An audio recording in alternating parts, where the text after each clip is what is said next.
Hello, and welcome to a special Halloween episode of Ghost Stories.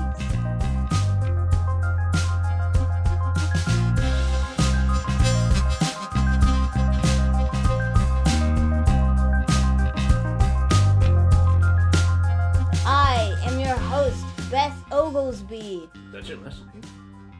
Yes. Interesting. And as you can hear, I am with my mentor, Arthur Q. Mansley. The one and only. Questionable. Oh, well, if there were more than one of you, that would... There absolutely are not other Arthur Q. Mansleys. I made quite sure of that, Beth. That's concerning. Anyway, today's Halloween episode, I will be discussing Halloween traditions and lore and spooky creatures in an effort to become a licensed paranormal interviewer. Yes, the licensing is very important, Beth. Because we all know what happens if you do anything without proper licensure. Johnny Law. Johnny Law! Today, Arthur is going to be here to give me feedback on my adventures, I suppose. Yes, this is your first field test, really, as it were. You know of. What? Are you doing unauthorized interviews, Beth? I might have come across Johnny Law as well, because it was unauthorized. You don't know. You might not have to worry about Johnny Law getting on your ass. You might have to worry about Arthur Mansley getting on your ass. That's a swear. You can't say that. Beth, this is unregulated airspace. I can say whatever I wish. That's the problem. Anyway, today I have prepared the topic of the jack-o'-lantern. Arthur, what do you know about jack-o'-lanterns? Jack-o'-lanterns? Well, they're the hollowed-out gourds that reside on people's front stoops and porches. During Halloween, typically. Yes, lit to attract the spirits of those who have crossed to the great beyond. What? What did you say, leaked? Lit. Oh, lit. To attract those who have crossed to the great beyond. That is one interpretation of how jack-o'-lanterns got started, yes. Would you like me to tell you the history that I have uncovered? Very good, Beth. You start with the history, lay the groundwork that the audience is familiar with, can connect to. And then you subvert their expectations with the truth. Because everybody knows that history always lies. I don't know. The historical groundwork is usually based upon a seed of truth. Oh, okay. You have to weed through the malformations that have arisen over time. The cosmic game of telephone that has distorted the truth into something fantastical. That's pretty deep. It is a deep job, Beth. That's why there are so few who are able to do it. I'm trying my best to be another one of them. Yes. Okay, so the history of the jack-o'-lantern. Stories say that originally in Ireland, there was a person, a real live person, named Jack. Sometimes people call him, like, Stingy Jack because he wanted to save money, which is what stingy means, for those who don't know. And then Jack wanted to save money so much that he had conversation with the devil. Oh, dear. And tricked him into various things so then he didn't have to pay for like food or other situations. Vehicle registration. Or vehicle registration. So it always gets me, Beth. Yeah.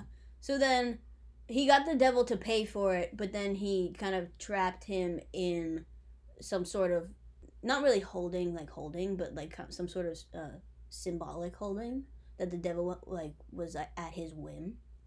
He did this a couple times. So then when Jack was finally old enough and died eventually, the heaven wouldn't accept him because he was a trickster. He was tainted. And a trickster. And not very polite. And then the devil wouldn't accept him into hell because he didn't really like him that much. Also, that was one of the agreements to letting him go many times, is that he wouldn't be taken to hell. So Stingy Jack was a jackass. Yeah, more or less. I don't think that's where the term comes from, but yeah. You can't prove it otherwise, Beth. Okay. So what happened was Jack was kind of like a ghost roaming on the earth, and the only thing that he had to his possession was a burning coal so he could see. But you don't want to hold that in your hand, so he put it in a hollowed out gourd. But if the gourd doesn't have like holes in it, then you can't actually see the light out of it, so he had to cut holes in the side of it. So it was purely a vessel with which to carry the flame of vision. Yeah. So then, over time, people heard of this story and called him, like when they spotted him or these sort of things, they called him Jack of the Lantern. Oh, I'm starting to see where this is heading, Beth. So then, over time, people thought that was... Where he lived, of course. What? Jack of the Lantern. He is of the lantern. He lives with the lantern. I mean, he does because that's his only possession. But he doesn't live in a lantern. Disappointing, Beth. That's what I thought. Anyway, we'll get to some more exciting stuff in just a second because there's some cool stuff. And also what I ended up interviewing possibly today. Ooh, an actual interview occurred. Well, we're not there yet. Well, you have baited the line quite expertly, Beth. And then people in history, the Irish people heard of this guy, encountered him, and started imitating the lantern that he had because it helped him see. And they put like those things on their porch. So originally the fruit that they had was a turnip and other root vegetables. Ew. But as the story translated over to the United States, pumpkins are a lot easier to carve and they're bigger. So people started carving them. And then also it starts getting pretty dark in the fall. So then people started just using them for their own light sources and drawing little faces on them. It's fun. Tell me, Beth, why the faces? Why must we prescribe humanoid characteristics to our lighting gourds? Some people do it because it's fun. Some people want to show off their artistic ability. Some people write words on them to turn away trespassers like you do. Because outside of an RV, it says on a pumpkin. And it keeps them away, Beth. Have you seen any rapscallions or hoodlums? I think the whole goal is that nobody comes to the RV, whether it be rapscallions, Johnny Law, or cryptids. I don't know. And damn it, the pumpkin works well. Yeah, but it's out there all year. You have to carve one every couple weeks. Well, keeps the hands and the mind busy. But you could use a shorter word, like that's a long thing to like carve every single time. It's a very specific phrase, Beth. Okay. Nothing else would be as effective. Okay. Trust me, I've many years of trial and error on this. On this gourd carving tradition. Okay. But anyway, I have mentioned this in previous episodes, I think just one other episode, that sometimes people see, including myself, don't worry about it, a giant floating pumpkin in their nightmares. Mm-hmm. And I decided to research the connection of that and the jack-o'-lantern because it looks like a jack-o'-lantern. It's very scary, don't like it. And there's actually some people call him a demon, some people don't. Demon? Demon. Some people call him that, some people don't. But one of the names he goes by is Pumpkinhead. Very original. I mean, it's pretty descriptive. Going by the name, I already have a mental image. Yeah. Projected upon my mindscape. Just so you know, it is different than the Headless Horseman, although the Headless Horseman sometimes is depicted with a pumpkin head. With the Headless Horseman, it's very specifically headless. Yeah. Sometimes he has like a replacement pumpkin head, but this is a similar imagery, different situation, different guy. Mm-hmm. So, what I ended up deciding to do, Arthur, for my assignment in the field is try to find the pumpkin head. The pumpkin head is singular. There's only one pumpkin head. Mm-hmm. And he is not thwarted by jack-o'-lantern carvings. because he is one with the jack-o'-lantern carvings. What was the process you went through to locate this creature, Beth? Research is number one in the step. That's what you taught me. Yes, very good. Lesson 1. Well, lesson 2, really. Lesson 1 is read the handbook, which you've really just thrown that one clear out the window.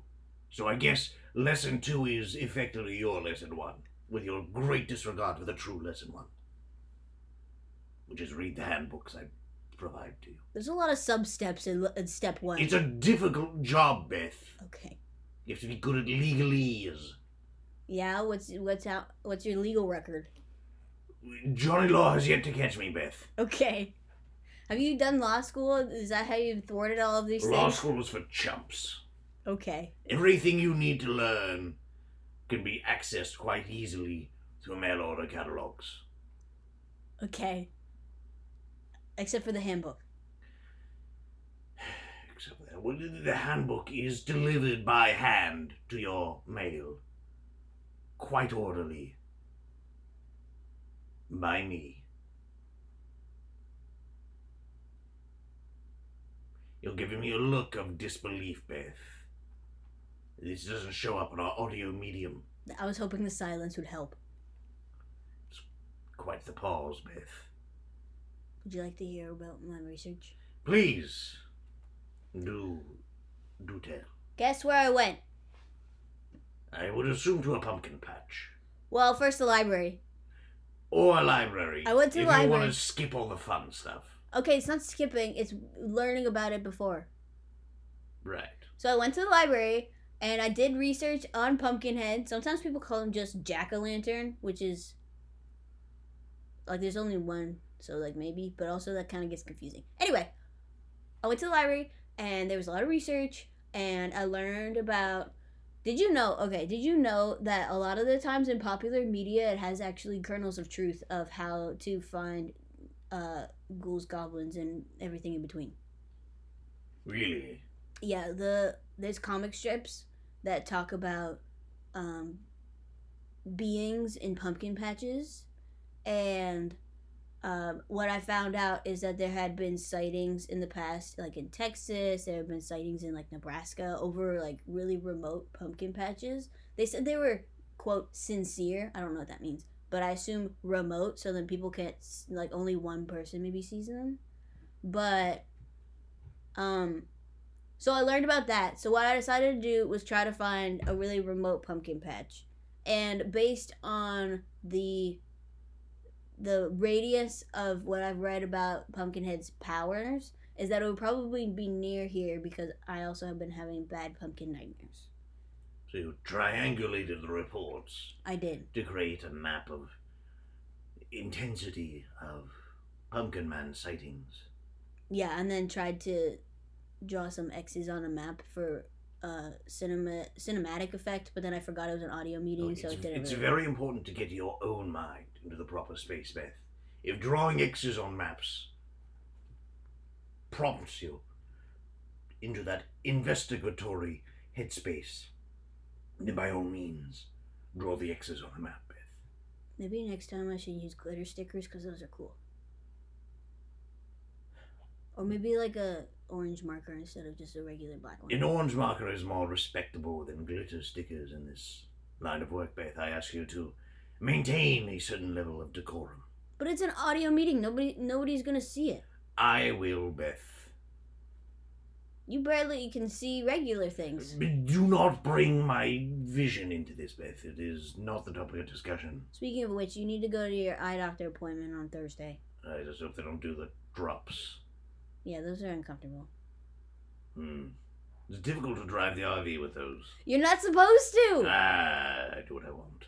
That's why Johnny Law's after you. Johnny Law's after me for various other things. This is the bottom of the priority list, I'm sure. Oh my goodness. I went to the library and learned about some pumpkin patches in the area, the local area, because we drive around all the time. I don't know where the pumpkin patches are. And then I found this old story in the newspaper about a farm that was very prosperous in its time, But then I looked into that. I looked into a lot of those kinds of farms. Some of them are still in operation where we parked the RV, but some of them are not. So I decided to go to those places, and one of them actually has a spooky farmhouse nearby, and like a barn, and like an empty paddock, and like all this stuff. So prime spook locale. Prime spook locale, in addition to prime abandoned locale, which seemed to be, based on the research, where Pumpkinhead would show up. So did you just go hoping to find this creature, or was there some sort of ritual or summons you had to perform for this creature to manifest before you? In my research, it didn't have any specific ritual in like the folklore or anything, but I did sort of my own ritual of, oh my gosh, please, oh my gosh, because I'm kind of scared, but also I do want to see this guy, but also I'm kind of scared, like maybe I don't want to meet this Pumpkinhead, but also like I do, but also like because I have an assignment that I need to complete, and then so it's more like that. Driven by fear. And also, nerves, which is the same thing. So yeah. Well, over time, you shall overcome these nerves and wrangle them into a lasso with which to snag the truth and hogtie it and present it to those who are eager to voraciously consume it with their ear holes. Or people you just put the cassettes in their mailbox. Those are the same people, Beth. Okay. I'll have to figure out my own distribution system then. Yes, mine is copyrighted. Yeah. So I went to the pumpkin patch, and I tried. There were some pumpkins kind of growing. There were some. There weren't a lot because it was abandoned. So, and they were kind of ripe because of the time of year.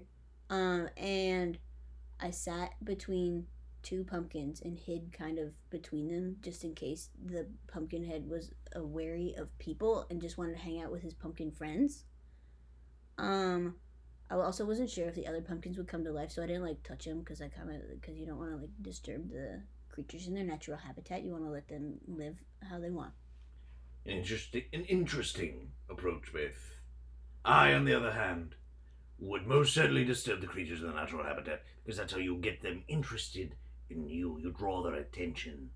Sure, they might want to remove you from the premises, but to do that they have to engage with you. I think my presence there was interesting enough. I wasn't quite sure if they turned because they looked pretty symmetrical on all sides, but like there was a possibility that they all turned and looked at me when I got there. So I was kind of wary at that point. Also, noted, I had to go by myself. You were not there because it was called a solo mission. Correct. If I were there, then I would have been unable to restrain myself from pouncing upon the opportunity to interview such a mysterious creature. Yeah. And also because you didn't know about the research, so... No, this is kind of a project you invented by yourself. Well, how else am I supposed to get experience? But I can't just talk to you only. Beth, I'll tell you one thing you can do. Read the handbooks. Oh my gosh. It's important. Okay, we're back. So, Arthur had to go take a break for a second. Because he got himself up in a tizzy. It works me up, Beth. I do so much hard work for you. And it feels like you don't even recognize it. Anyway. Where were we at? I had just entered the pumpkin patch, okay? And I sat there for... Oh, it was also about 8 o'clock at night because that's kind of when it gets dark. Yes? And it was still kind of scary. I heard some like crow sounds. Sometimes people say that Pumpkinhead poses as a scarecrow, so I kind of kept an eye out, and there were some scarecrows like in the abandoned field, like kind of far away from where the pumpkin patch was. So I was kind of worried. And then I sat there between two pumpkins and waited and kept saying like, "Oh my gosh, I hope this works," but also I'm kind of scared. What did you do while you were waiting, Beth? I brought my pocket Tetris. Very good. Did you play it sound off or sound on? Sound off at first, but then I got scared. So then I put the sound on so then I would be a little bit comforted. And also I wasn't sure if Pumpkinhead liked Tetris, so maybe he would come and hang out with me. Very good. I would have played it sound on, of course, because I have no respect for those around me. That's true. That's very true. That's I consistent. need my entertainment, and I'm going to get it, damn it. So I turned it on eventually, and it made me feel better.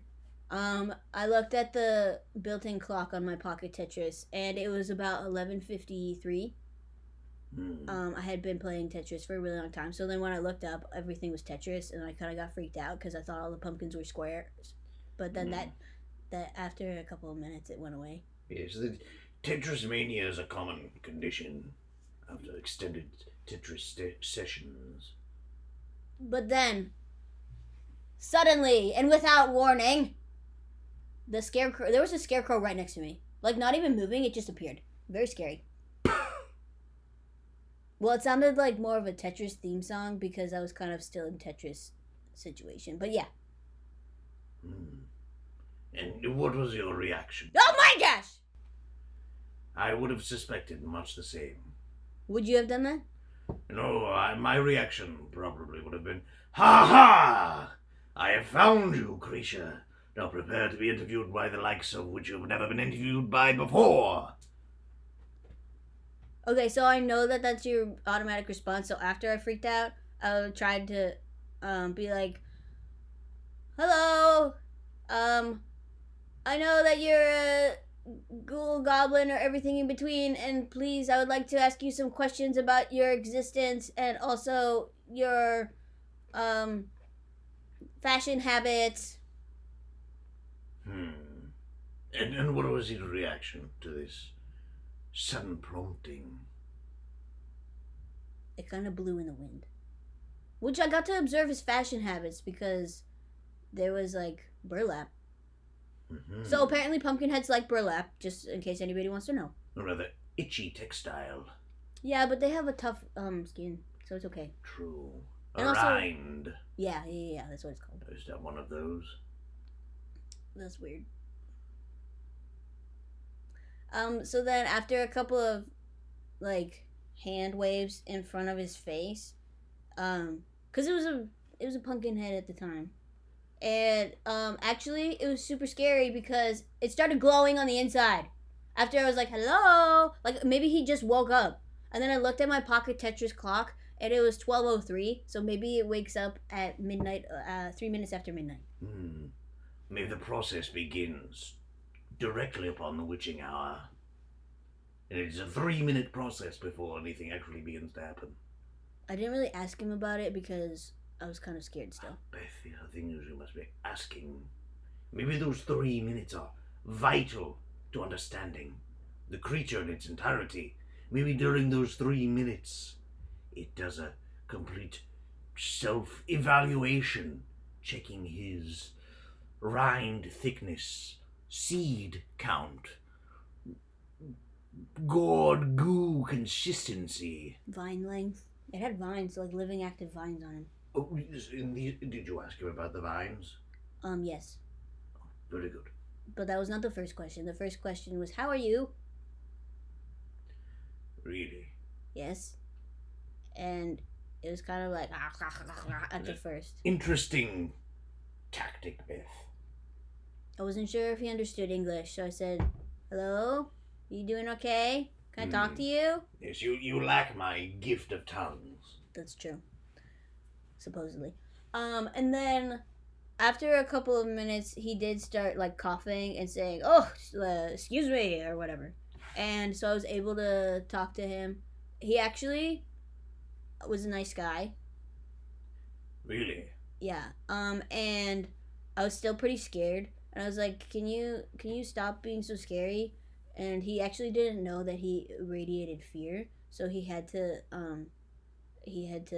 like focus on being nice and happy. So he had an unintentional aura of terror. Yeah, and he said that I asked him, I was like, how after he like concentrated for a second, I was much more comfortable.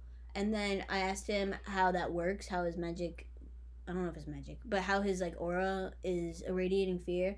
And he said that one time he was cursed by a radish. A radish, much like the root vegetables that initiated the jack-o'-lantern craze. Exactly, that's what I thought. And I was like, "Do you know Stingy Jack?" And he's like, "Know him, he's my brother." A relative? That's what I was saying. Interesting. It's crazy.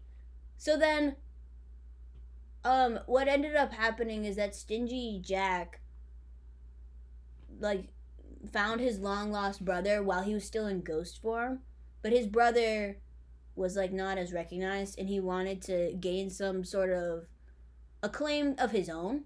So then Stingy Jack, after being very well versed in the carving of root vegetables, he carved his brother his own sort of mask, but then eventually the brother died too, and so with his very notorious mask, it kind of transferred into the afterlife.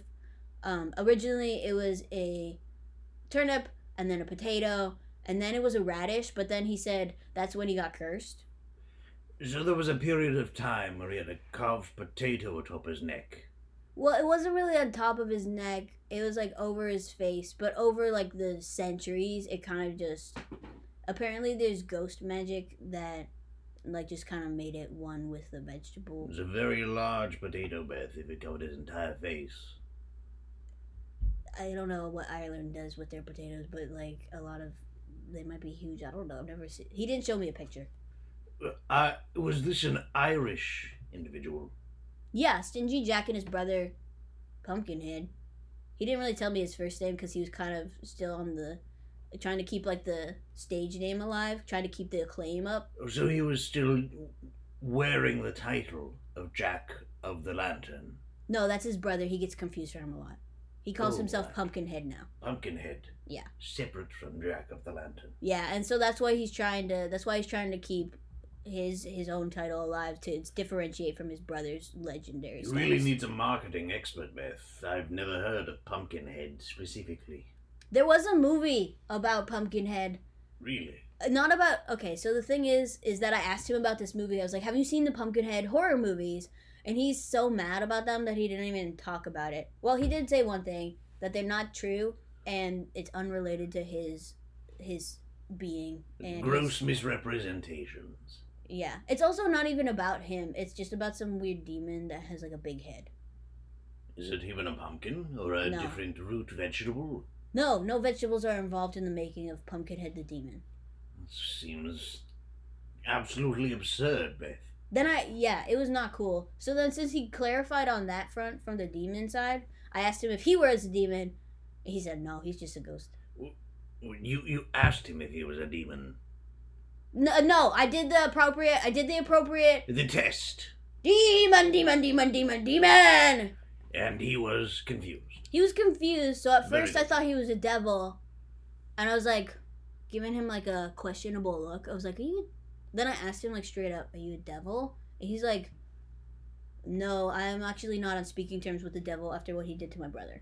Ah, right. Well, good. I commend you on employing the techniques that I've given you. I just say asked because like the people don't need to hear all of the people jargon. Do need to hear, Beth. They don't need to hear the jargon. Tune in. Okay. To get the nitty gritty on the paranormal world. Okay. What if our viewer were to encounter a strange creature which they suspected of demonhood? They would not know the proper technique to utilize to identify the demon. That's true. For the good of the group, we went over it. So there you go. And then the next thing that we chatted about was his favorite color. Really? Yeah. An important question to jump right into. It was blue, but like a bluish green. Bluish green. He said sometimes like people call it seafoam or turquoise, but I was like, those are two different colors. Interesting. You'd expect it to be orange, wouldn't you? Yeah, he adopted the Pumpkinhead just because it was the largest root vegetable after the radish situation. He didn't really get into the why of the radish. I didn't want to press him because we were like on a good rapport at that point. And then I also asked him, please stop coming into my nightmares. It's not very fun. It's probably not good for the rest of the people either. And he was like, that's not really a question. And I said, well, okay, but please stop. And he said, do you have a question? And then I asked him why he did it. So I actually kind of fumbled that one because I forgot how to ask questions for a second. Questions first, Beth. You're an interviewer. You lead with a question. Okay. But then he did answer it. He said that he, as a ghost, has no ability to dream anymore by himself. So he, like, pops into other people's dreams just to hang out because it's just interesting. And it reminds him of when he was alive, when he just wore a a root vegetable mask rather than a whole situation that kind of merged. And again, with the radiating fear, he didn't really realize he did realize that he did that, but he kind of forgets sometimes because it's been so long. So it's a tale of a lonesome, gourd-headed individual seeking out friendship in the nighttime aspirations of the common folk. Mm-hmm. Do you want to know what his face looked like? Oh, absolutely, Beth. I was hoping it would get to this. It was carved and it had little hearts for eyes at the time, and then a little silly goofy smile. And I said, do you ever swap out your pumpkin heads? Because when I saw you in my nightmares the other day, it was not that. And he said, yes, he does swap them out. He's able to transfer them. And sometimes he has spiky teeth. And sometimes he has his tongue sticking out. And sometimes the stem of the pumpkin is his nose. Which is like literally turning it on its side. That's crazy. Turning the tables over here. And then sometimes he said that he has rectangle eyes. So, like, there's a lot of variety. And I asked him who carved his pumpkin face. And he said... Actually, I'm not allowed to tell you. He said I wasn't allowed to tell you. Are you withholding information from the interview, Beth? Well, yeah, because it's private information that he decided not to It's an important lesson to learn, Beth. You tell the creature you're interviewing whatever they want to hear, so that they give you the information. But once the information is in your notes, your brain, it's yours to do whatever you wish. I don't think that's You're not bound... You didn't sign a contract, did you? You're not bound by a contract to maintain your word. I didn't have a pen and paper, so no. This is the juice that we're after. The juice and the scoop. He doesn't like talking about pumpkin juice and pumpkin scooping. Okay, that is also an important thing to know. But this is the juice and the scoop of the interview. This is the deep, hard-cutting information. Would you stop? After what? That sounds very violent to pumpkins. This is the terminology of the position, Beth. Oh my gosh. If you read the handbook, you'd know. Anyway, what I can tell you is that it's one of his living relatives from the genealogy. So he's still in contact with his family to this day? Yeah, he actually does. Sometimes he says he keeps in touch with Jack. He's still around. But they, like as brothers are, they're not like always in the same location. So they keep in contact as much as they can when they are near each other. Yes, they send each other messages through the pumpkin vine. Oh, speaking... Okay. Yeah, that was a good one. Okay. You're speaking of what? Speaking of vines, I asked him...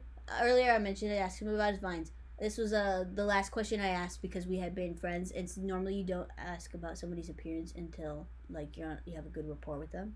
And he said that his vines were a living part of his pumpkin head, and they grow longer every full moon. Well, not like every full moon, but like they grow, and like every full moon is kind of when they have like a new inch added to them or whatever. Like you can mark it by the full moons. That's also how he counts his age. By the vine length. Yeah.